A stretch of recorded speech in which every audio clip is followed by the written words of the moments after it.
Good. Okay, welcome to the North Texas Rotary E-Club January 24th meeting.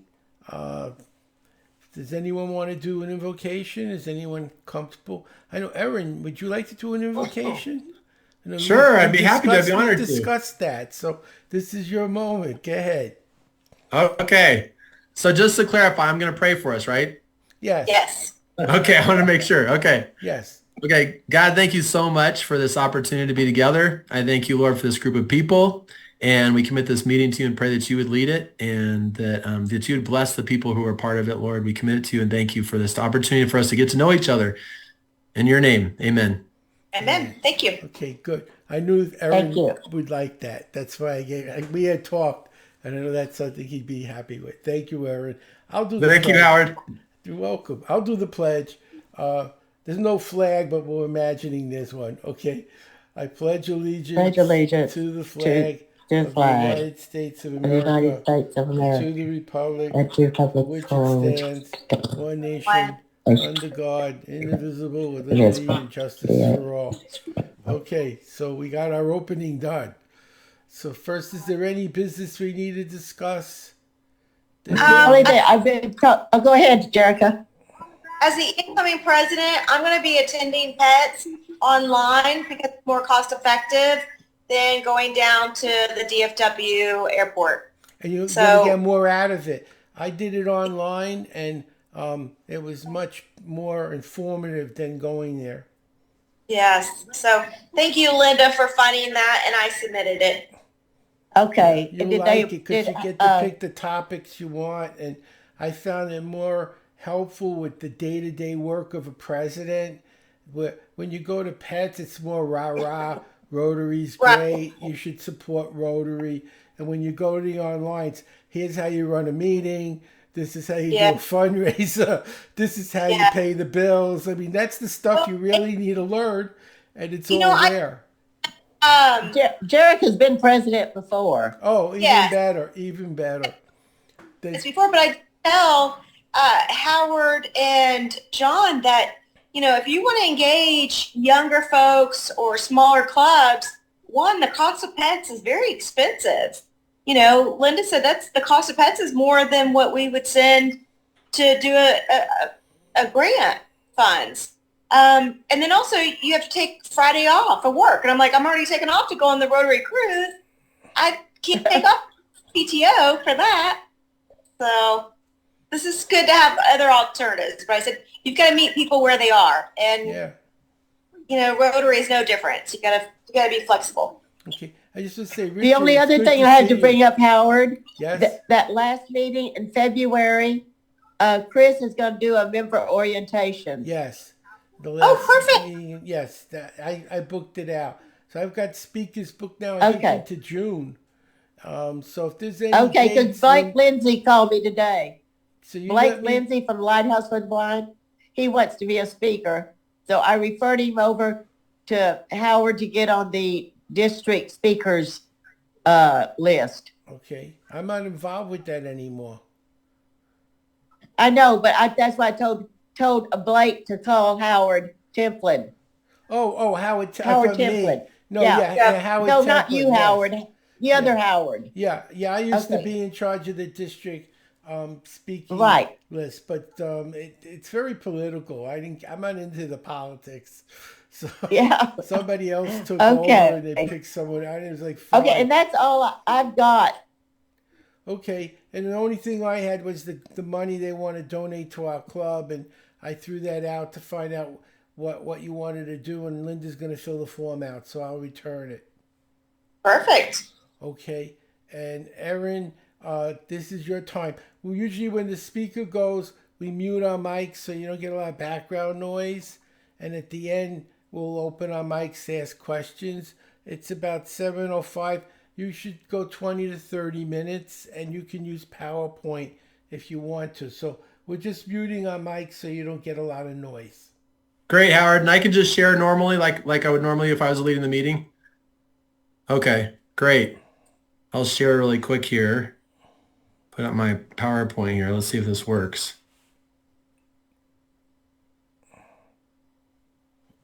Hopefully it works. Can you guys see it? Great, great, great, great. Okay, good. And you can hear me okay? Okay, excellent, excellent. Okay, first of all, I just want to say it is such an honor to be a part of this meeting with you guys in your Rotary meeting. And Howard, I appreciate the opportunity to come and speak. Appreciate you reaching out to me. I can't wait to talk to you guys about education and about teaching, which I've been doing for the last 27 years. This is a great place. I'm actually speaking right now from my office at the high school where I work. So I'm super excited about this. It's great. I've already gotten to hear some of the names. Jerica's out there and Howard and Linda, Richard. I'm excited to meet you guys. I'm going to hear a little bit from you in just a minute, hopefully. So I want to give you some background though before I get started. First of all, I am a husband and a dad with 3 kids. I've got 3 teenagers.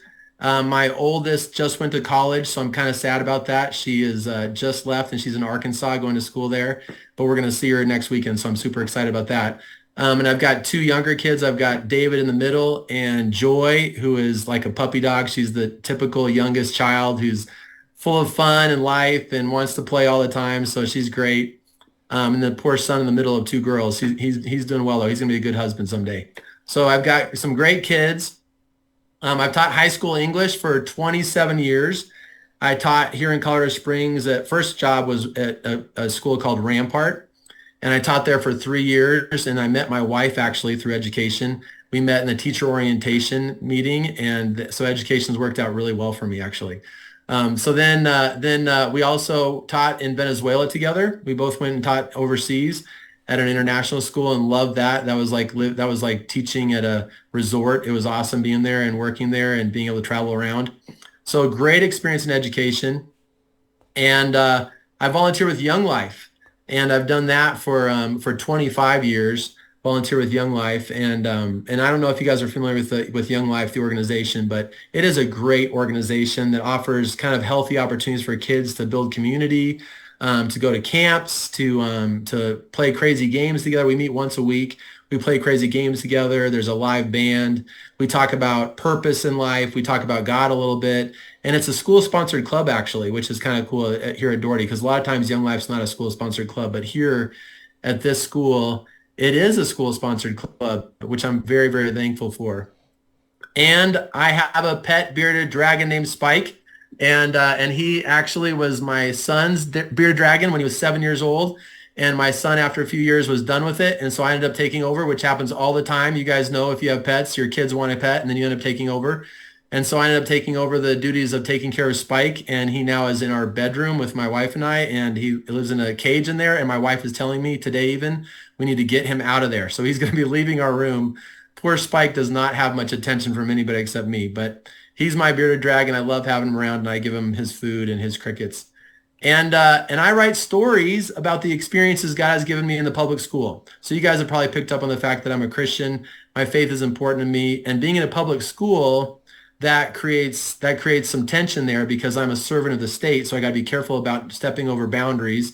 I need to make sure that I don't cross those boundaries as a servant of the state, and that I'm fully myself, but also I'm not proselytizing and trying to push anything on my students, but still living out who I am in front of them.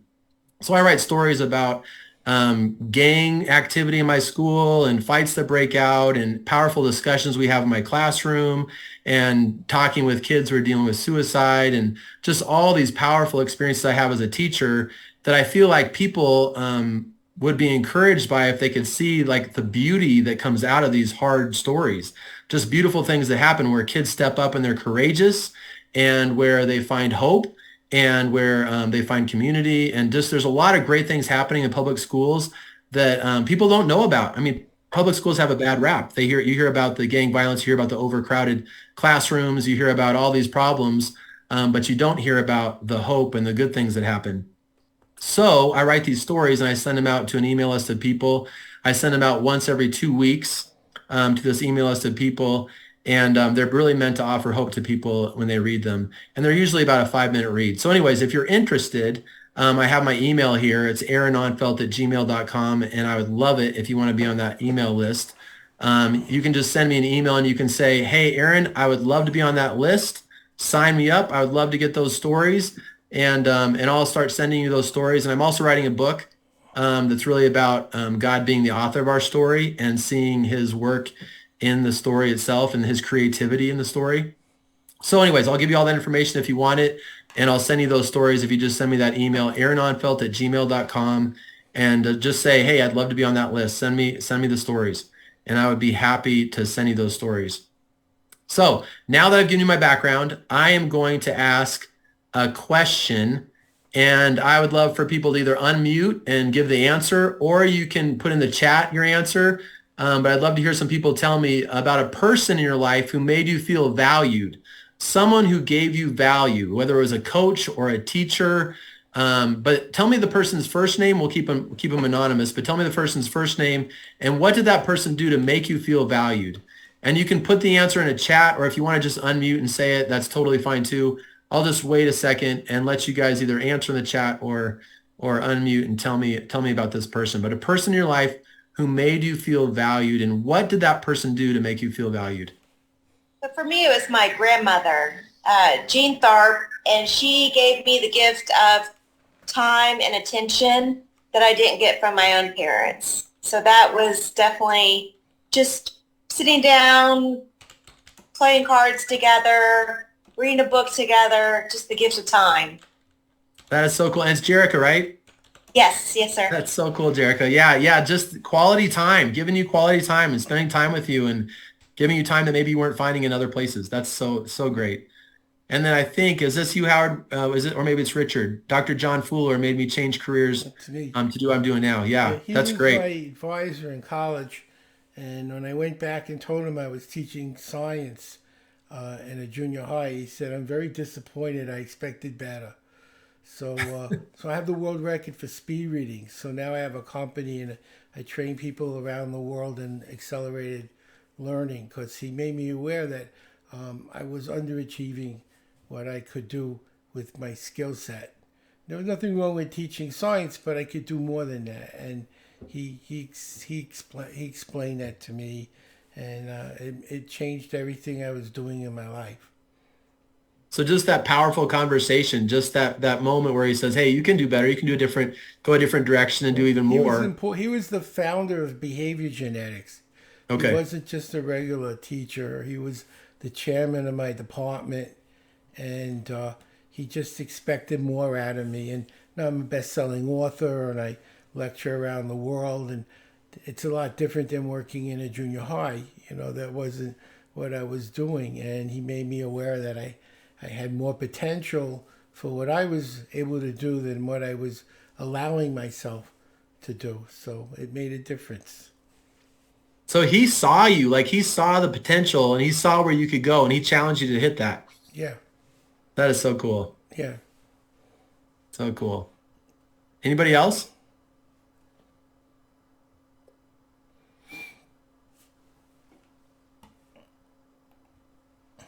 All right, so we'll move on. Let's go to the next slide here. Let's see what we've got. This is the title, Being Seen, the Ultimate Motivator. And I'm going to say there's a lot of ways people can make you feel valued. They can give you that quality time. They can speak into your life. But I'm going to kind of talk about what Howard was touching on, and that is really being seen, someone knowing you and understanding you and making you feel seen. That's the ultimate motivator. And I've seen how it impacts the classroom. When I show my students that I see them, when they feel known when they walk in there, it changes their behavior. It changes the classroom management issues. It makes them perform better. So being seen is a powerful, powerful motivator. I want to talk about that tonight. Okay, early on in my career, a colleague of mine came up to me and he said, you have got to use this in your classroom. It was a sample piece of writing from a book called Pilgrim at Tinker Creek by Annie Dillard. And she has this one particular section where she talks about seeing. It starts off where she says, it is still the first week in January, and I've got great plans. I've been thinking about seeing. And the kind of seeing she's talking about is really paying attention to the world around you, to life around you. One symbol she uses to illustrate seeing is the penny. She says there are lots of things to see, unwrapped gifts and free surprises. The world is fairly studded and strewn with pennies cast broadside from a generous hand. But, and this is the point, who gets excited by a mere penny? And what she says are the pennies in life are the little things, all the little things around us, like a bird singing in a tree, or a rainbow, or, a conversation with someone that really went well, or a good meal. All these little things that we take for granted, they're the pennies that we need to notice and appreciate. Just like, because there are pennies everywhere. We pass them by and we usually don't pick them up. We ignore them. We walk over them.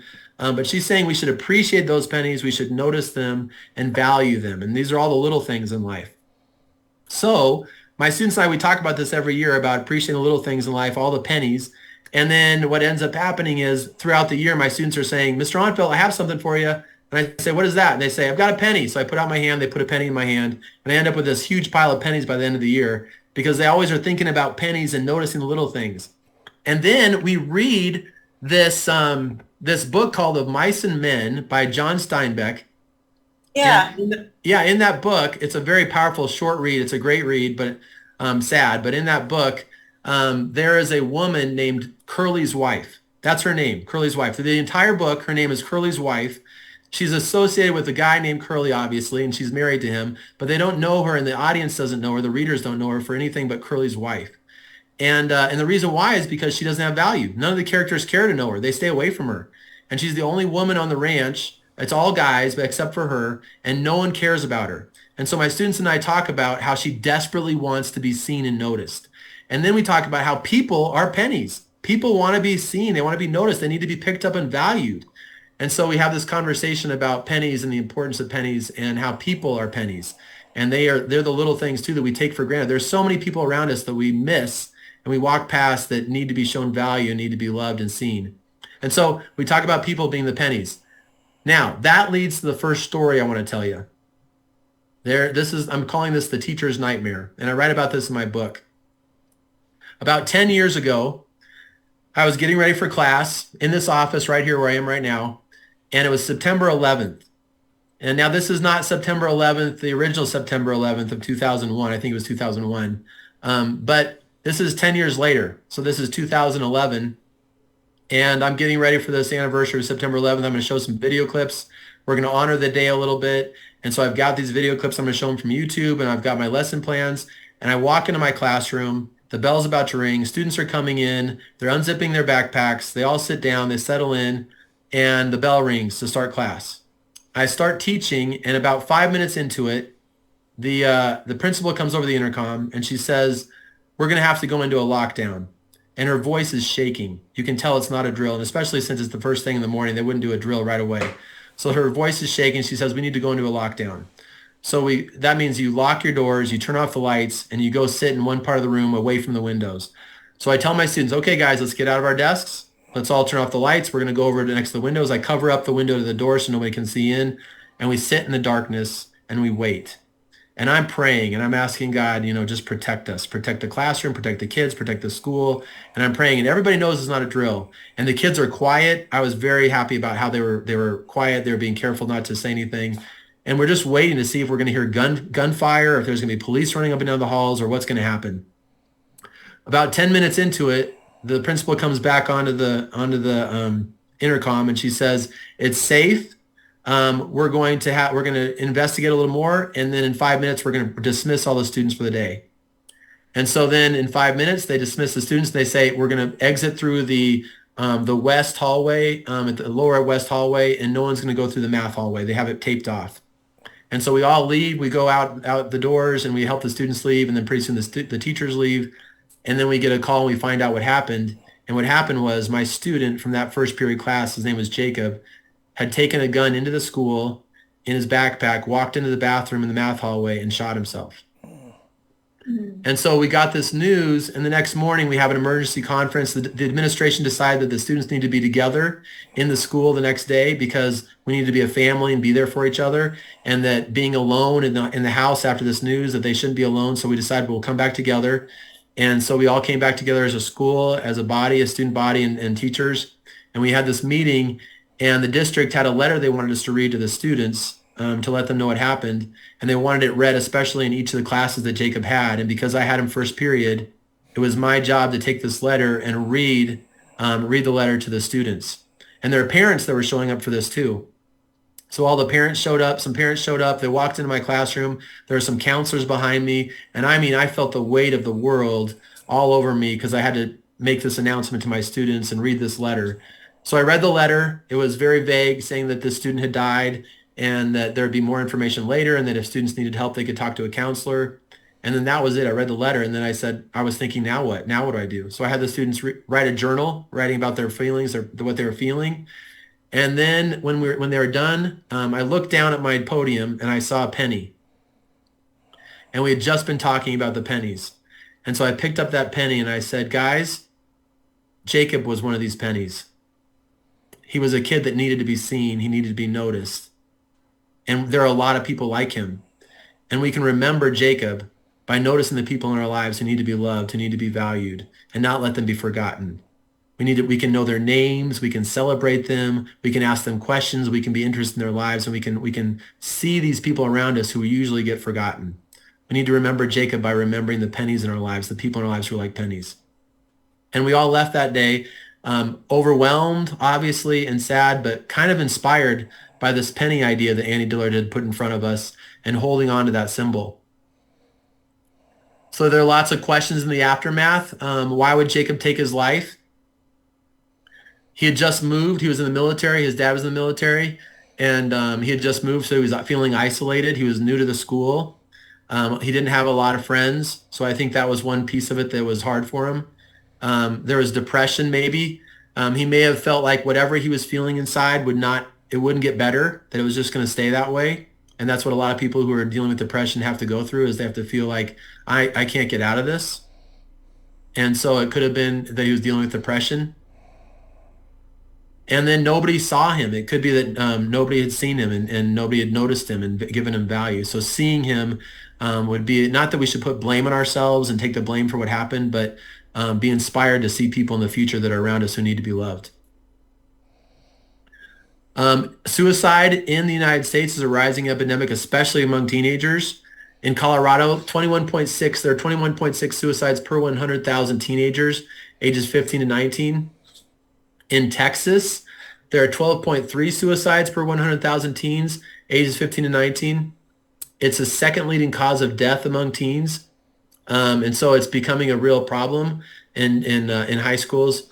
And so it's something to step up and do something about. Now this next story is about a guy named Dalen.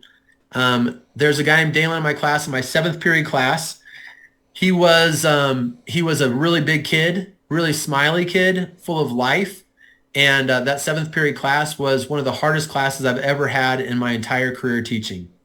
And Howard, you may know something about hard classes when kids are crazy and all over the place. These kids were they would throw stuff across the room. They would get in fights. They would steal stuff from my desk. They had behavior disorders. There were special needs kids in there. There were just all kinds of problems. And it was 7th period. And any teacher will tell you the last class of the day is usually the hardest because they're not focused. They just want to get out of there. And so this was a hard class, this class that Dalen was in. But Dalen, he wanted to get his work done. He was a smiley kid, a huge kid, but great, great kid. And kind of a football player size, and smiley and like a teddy bear. So anyways, Dalen for a few days didn't show up. He wasn't in class. And he didn't show up, and it was noticeable. We missed him because of that smile he brought and how refreshing he was to all of us. And then after a few days, he showed up. He walked into class and he took his seat. And he was sad. Like there was this like cloud over him. And I was passing out papers, and as I walked by his desk, I said, Dalen, are you okay? And he said, yeah, can we talk outside for a minute out in the hall? And so I said, sure, Dalen. So he walked with me out into the hallway. And he told me, Mr. Onfeld, my brother was killed in a drive-by shooting. And I said, Dalen, I am so sorry. And I talked with him about it, and I gave him a hug, and I said, how's your family? And he said, they're obviously hurting and they're struggling. And I said, are you sure you want to be here? Do you want to go talk to some counseling? And he said, no, I think I want to be here.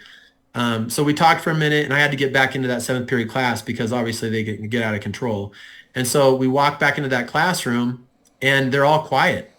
And they're curious about what's going on with Dalen. And so Dalen, I wasn't going to say anything, but Dalen, he wanted to be seen. We talk about kids wanting to be seen, people wanting to be seen. He wanted to be seen, so he told his story. He said exactly what happened. And obviously he was emotional and he shared the story with the class and they were completely quiet. I mean, it was almost like it was a sacred moment. There was a level of respect that I had never seen in that class before. They're all quiet. They're listening. They're waiting for him to finish the story. They're asking him questions. I mean, it was so powerful as Dalen began to talk. Now, that was a Friday. The weekend went by. Monday came, and on Monday we have this tradition every Monday where students can vote on another student, a classmate, who they feel has gone above and beyond what's required of any kid in an English classroom. Like maybe they've shared a journal in class, or they've offered a part of their paper and they read their paper out loud, or maybe they helped the student in a certain way in the classroom. But they vote on someone who they think deserves a sit in the couch in the classroom.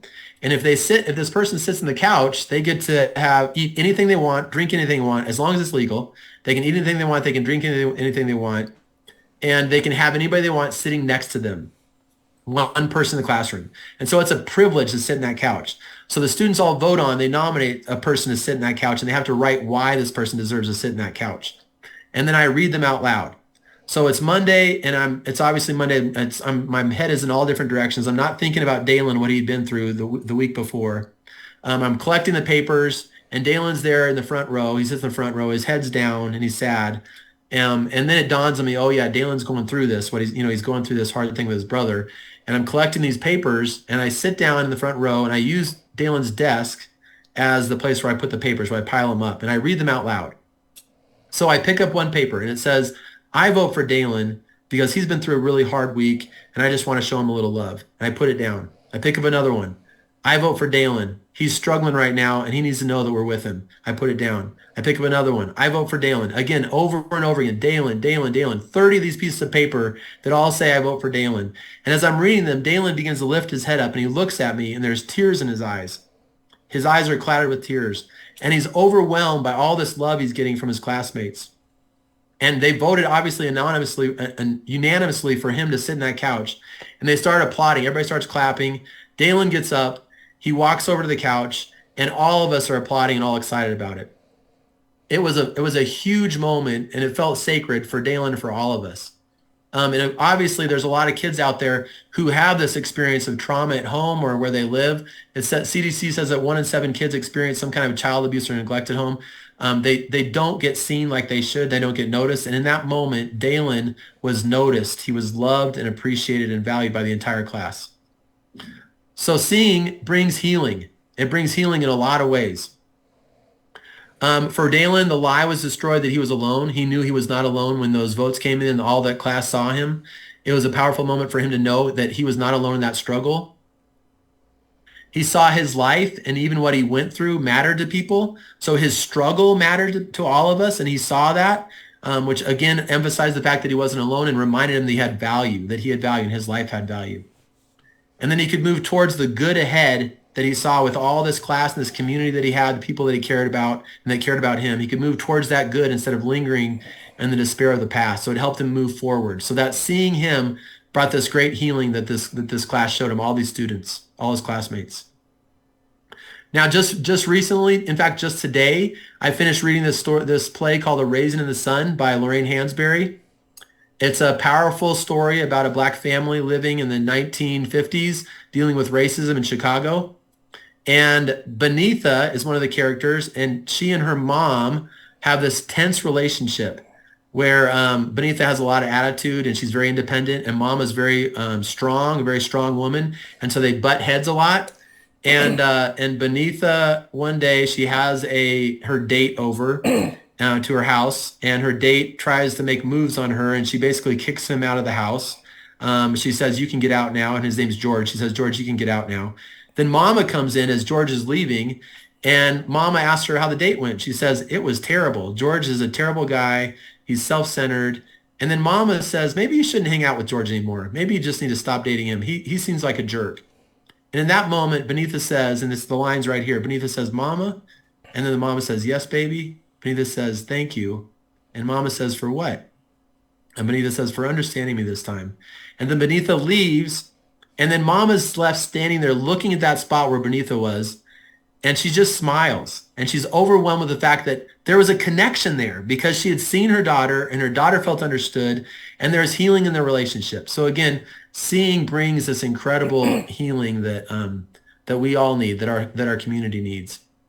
The other thing is seeing brings freedom. I want to talk about that class. That 7th period class was crazy. There was all kinds of behavior disorders and classroom management problems and fights that would break out. But in that moment, it was like this peace and this calm, and they were respectful. I think that one big piece is that it gave the kids freedom from themselves.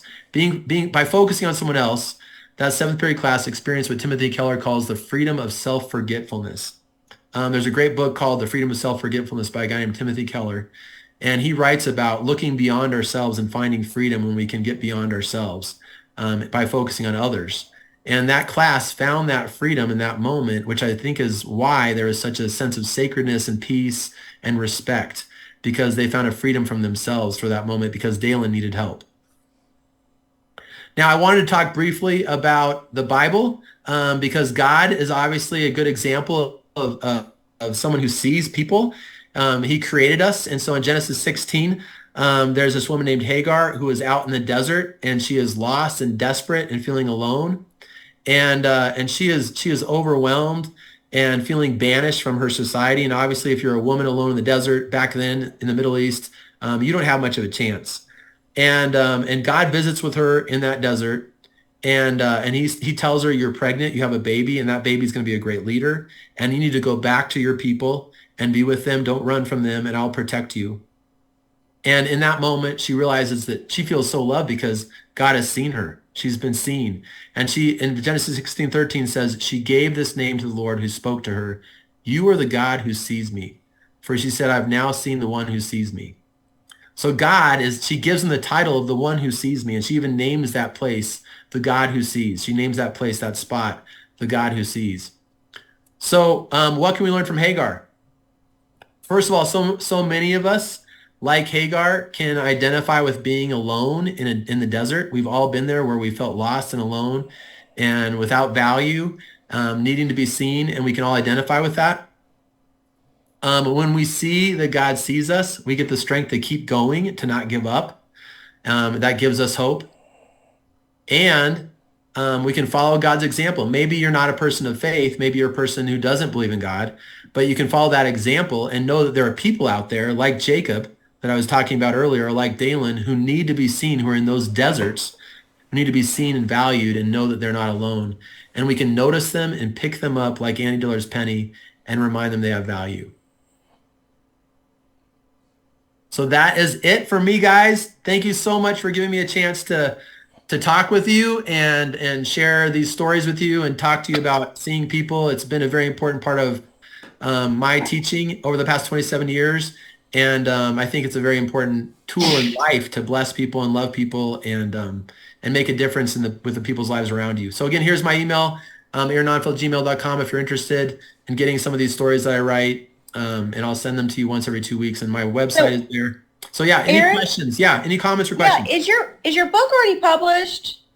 It is not published. In fact, since you've asked, that's one of the reasons why I'm writing these stories, is because I want to build an audience, because publishers, and maybe Howard, you know about this a lot, publishers are not interested in signing first-time book writers if they don't have a huge email audience or a huge audience of subscribers. And so I write these stories to build that list Okay. so I can get the book published. Thanks for asking. Well, Jerica, I'm sorry, after Jerica. the first story, I was like, yeah, no, I'm not going to subscribe. That's a sad story. But then the second one was pretty good. I mean, that was it was still a sad story, but it was touching how everybody wants to be seen. I mean, so I'm like, you know what? I am going to subscribe to the stories because that is good motivational thoughts.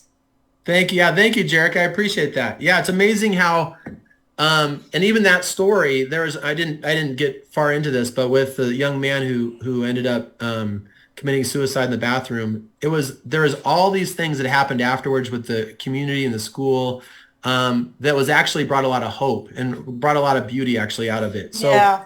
there are those dark places that obviously that come into all of our stories, but what my whole book is about is the beauty that comes even out of the darkness. That's awesome. Yeah. That's really awesome. Thank you for coming and sharing, Aaron. Of course. Yeah. Thanks for having me. I really appreciate meeting all of you guys and getting the chance Aaron, to share. this is Linda. We Hi, just Linda. had our new president of Rotary International, president-elect, and his theme for this next year is create hope to the world. I love it. Perfect timing, right? Yeah, that's Yeah. perfect timing. I love it. That's so awesome. great. You can publish your book on Amazon by yourself. Yeah, I've talked to some people about self-publishing, and I'm actually working with a woman who is a great editor, and she works with a self-publishing company. So I have that as an option. I've been thinking about that. Okay, well, you could talk to. I've published several books, so I could give you some help if you need it. I appreciate that, Howard. Yeah, I'll stay in touch, definitely. Okay, excellent. Well, I'm going to send you an email. I was going to volunteer free training for your class. I have the world record for speed reading and could teach them how to learn faster. And I'm going to send you a link to my learning program for your kids, especially the one in college. It'll help her do better academically as she gets the harder classes. I'd love that. That would be great. Thank you, Howard. Thank you for coming tonight. I really enjoyed your presentation. I thought it was right from the heart, and it was very, it was sincere and relevant for what's going on today with all the shootings in the world and all the hate, and you just see anger everywhere. Every time you turn on the news, it's like 99% of the stories are anger, and it's sad. I mean, people could disagree, but they don't have to hate each other. You know, there's a lot of disagree. Yeah, I mean, it's okay to have a different opinion, but to hate everyone who doesn't have your opinion, you can't run a country like that. And it's very concerning to me that people can't communicate despite the differences. I totally agree. Totally agree. Yeah. That's why I think that's why I'm actually part of my inspiration of writing these stories that I'm writing is just to say, hey, there are stories out there that are hopeful, that it don't have to end in the darkness and the violence, but they can be hopeful. And so that's the main motivation behind these stories too. You did a good job. And Thank Aaron, you. you're invited back anytime you want to come into the Rotary or whatever. You're welcome to join us. That means so much. Thank you so much, Linda. I appreciate that. Rotary's a great way to build your list. I'm a speaker too, and every Rotary club needs a speaker. And wherever you live, there's going to be dozens of clubs that are looking for someone, and it's a great opportunity to talk about your book and what you're doing and build your list. Well, and I was thinking, Linda, we should get him connected with the Suicide Prevention Club. Yeah, That would be a great presentation for them as well. yeah, That's true. yeah. It's true. We have a club that I help. It's called the Suicide Prevention and Brain Health Club. Oh, I'd love to be in touch with them. That'd be great. Okay. Yeah. I will give Shirley your name and contact. And Thank you, Linda. I appreciate it. and I'll- Okay. Thank you. Thank you, and I'll send you that material tomorrow. It's a little late here, but I want to help your kids, and I was a teacher for many years too, and I still feel connected to education. So if I can help, I'm happy to do that. Oh, I'd love that. I'd love that. And do we have a link to this? This is a YouTube now. You're going to put this on YouTube? It's not this thing, yeah. I'll send you the link to the YouTube channel too when I send that to you. Yeah, there's a YouTube channel. So the rest of our members watch the video. They're not here, Okay. but that's how they stay involved with the club. They watch the video after as a podcast. So That'd be where great. where are you teaching now? I'm teaching in Colorado Springs at a high school of about 1,500 students. Public school? Public school. I love Colorado Springs. Oh, it's a beautiful state, beautiful Very city. nice. Very nice place. Well, Richard is an educator. I enjoyed your presentation because I can relate with a lot of the things. I actually have been a classroom teacher for 56 years. Wow. And the only reason I stopped was COVID. And a lot of my colleagues went into online teaching, and I just wasn't interested in doing that. I want to be with the students and not on a machine. but I don't know if we'll ever go back. I'm getting kind of old, but it's interesting. My wife and I are both teachers, and we met at a teacher in-service meeting. That's so great. That's perfect. We were in Plano, Texas. We both started teaching in Plano, Texas at the same time, and the teachers in-service meeting, I mean, we didn't meet and fall in love. We just met with 30 other teachers. We all met, but then over the course of a couple of years, we got closer because she was teaching all theater classes, but she had one speech class. Wow. I had all speech and debate classes, but I had one theater class.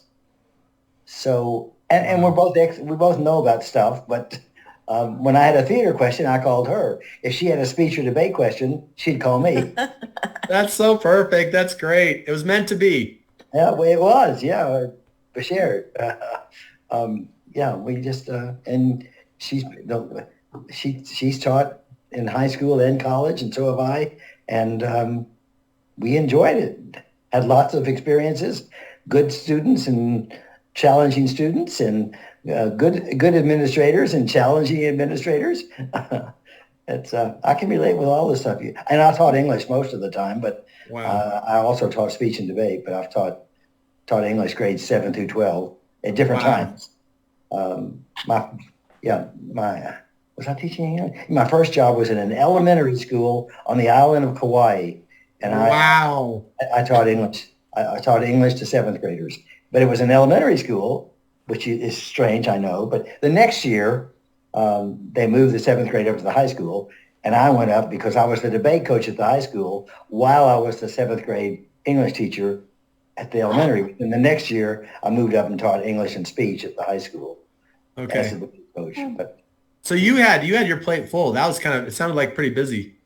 oh, yes, and you know how much they pay teachers, so. Right. Exactly. Exactly. I'm a Texas native. So is my wife. Actually, her parents are Texas natives.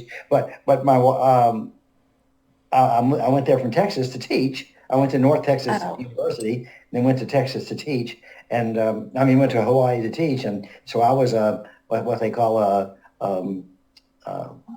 haole, or sometimes a damn haole, because I'm a foreigner. But and I'm teaching all students of color. I mean, I had like one white student in each class, but it was certainly an education for me coming from Texas. Yeah.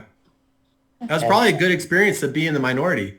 It was. I didn't have a problem with any of that. I just did my job and made lots of connections and tell lots of stories about it now. Yeah. Yeah. Well, I was a minority in Brownsville growing up there on the Mexican border. I went to 4 high schools, and I survived. I still have contact. I still have contacts with friends from Brownsville, from California, from San Antonio, every place I went to school. So, And you were in the minority the whole time. well, at least in Brownsville I was. In Okay. San Antonio I was. Okay. And Wow.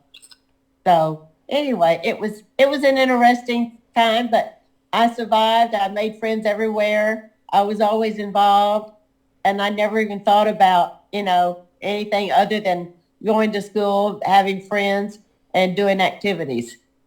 So That is such a powerful experience, and that to pass that on to other people too, and say, "Hey, I was in the minority. I understand the struggle that's there, and be able to relate to people who go through the same thing." That's awesome.